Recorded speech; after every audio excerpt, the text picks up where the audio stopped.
I'm not sure about this steam bit, but I'll start off and then hand over to my colleagues here.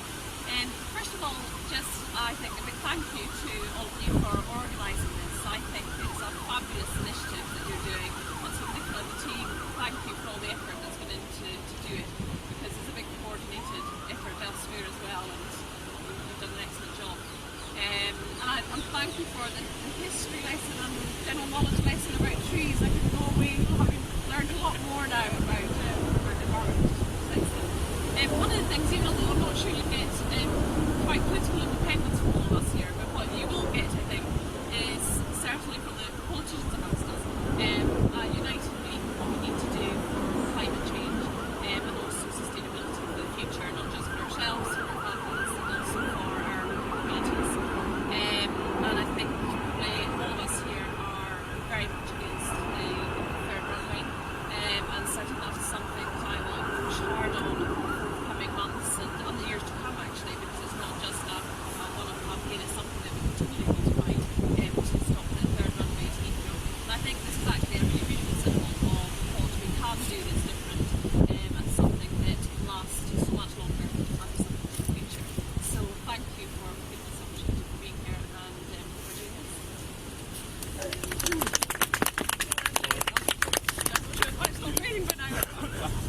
Well, to Nicola and everyone else from West London Greenpeace, thank you very much for the invitation.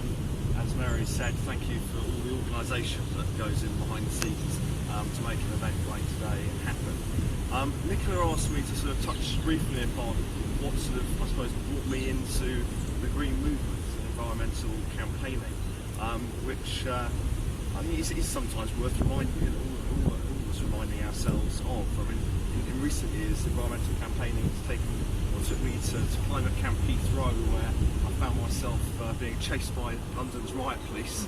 And back in 2001, I found myself in Genoa being tear gassed by the Italian police. So why did I end up in those places? Well, for me, I think ultimately it probably goes back to school days and values that were really kind of taught to me as a child, both in the classroom, by some great geography teachers, I think as it happens, but also in our local community through Beaver Scouts groups, and also evenings after school perhaps tuning into Blue Peters, which I remember in the 80s did a great job to raise awareness and understanding of climate change. So I think for me that's where it all goes back to. But as Mary said, there is, I'm glad to say, in Hounslow a pretty good cross-party consensus now on the need to take real action on climate change. The challenge for us now is moving beyond the rhetoric, the headline targets, and actually into the nitty-gritty detail of how do we make that change happen. Ruth and I are both proud to be councillors for Brentford Ward and indeed Brompton Bicycles. I came online this morning. I think Ruth is just getting used to using hers, which is a recent acquisition. But in Brentford and indeed Hounslow, 30,000 Brompton folding bicycles are produced every year, providing an amazing local contribution to the climate change agenda and getting more modal shift from cars to bicycles.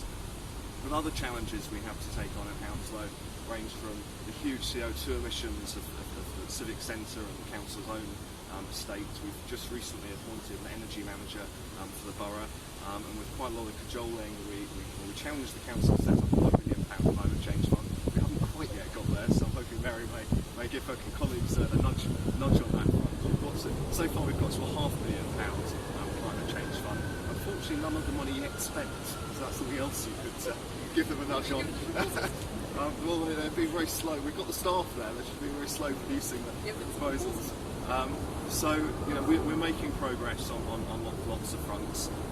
Another very interesting area, if any of you are engaging local authorities in other parts of London, particularly West London, a really crucial area to look at with local authorities is their pension funds. Pension funds and local authorities have hundreds of millions invested in UK PLC and UK companies. The opportunity to shape change across the board for those investment base is huge. In Hounslow, again, we're starting to make progress on that front. So, from today, I hope that the message that goes out really is that this isn't an NB campaign. And I'm just saying that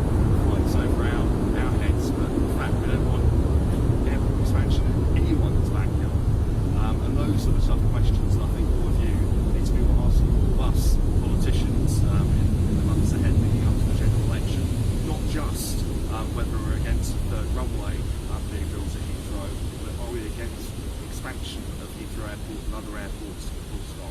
Thank you. Hello, I'm Ruth Cadbury. I'm a Labour councillor, deputy leader of Labour Group in Hounslow. I'm leading the council's campaign against Heathrow expansion since 2002. I think as a result of that, most politicians in Westminster, civil servants and Department of Transport know that Hounslow is the borough that is most affected by current flights at Heathrow. We were quite isolated when we started because we were talking about local, our residents, the noise they face every day, flights every